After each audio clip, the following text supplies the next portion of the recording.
আসসালামু আলাইকুম রহমাতুল্লাহি ওবারকাত। সম্মানিত ভাই বোন, আমাদের এই ছোট্ট জীবনটা শুধুই হলো মহান রব্বুল আলমিনের পক্ষ থেকে পরীক্ষা। জীবন মানেই পরীক্ষা।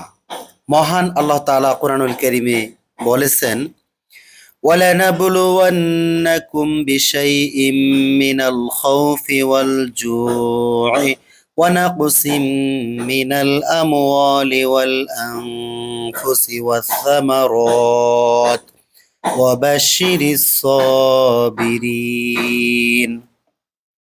মহান আল্লাহ বলেন, অবশ্যই আমি তোমাদেরকে পরীক্ষা করব কিছুটা ভয়, ক্ষুধা, মাল ও জানের ক্ষতি দ্বারা, ফল ফসল বিনষ্টের মাধ্যমে। তার মানে এই জীবনটাই হলো পরীক্ষা। মহান আল্লাহ তাআলা দেখতে চান আমাদের মধ্যে কর্মে কে উত্তম, ইমানি শক্তিতে কে সবচেয়ে বেশি পাওয়ারফুল। আর তাদের জন্য সুসংবাদ যারা ধৈর্যশীল। মহান আল্লাহ তাআলা বলেন, ওয়াবাশশিরিস সাবিরিন, আর সুসংবাদ দাও তাদেরকে যারা ধৈর্যশীল। এবং এই দুঃখ কষ্ট বিপদের সময় যারা বলতে পারে, আল্লাযীনা ইযা আসাবাতহুম মুসিবাহ ক্বালু ইন্না লিল্লাহি ওয়া ইন্না ইলাইহি রাজিউন।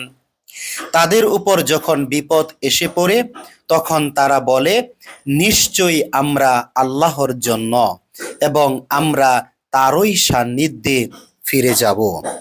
সম্মানিত ভাই বোন, জীবনে দুঃখ আসবে, কষ্ট আসবে, অসুস্থতা আসবে, মানুষ কষ্ট দিবে, মন ভেঙে দিবে। এইসব ব্যর্থতা না, বরং প্রশ্নপত্র। জীবনে সুখে থাকা মানে হলো পরীক্ষার সহজ প্রশ্ন, আর জীবনে দুঃখ কষ্টে থাকা হলো পরীক্ষার কঠিন প্রশ্ন, আর মৃত্যু হলো পরীক্ষার শেষ প্রশ্ন। আর সবর, ধৈর্য, তাওয়াক্কুল, আল্লাহ ভরসা হলো পাসমার্ক।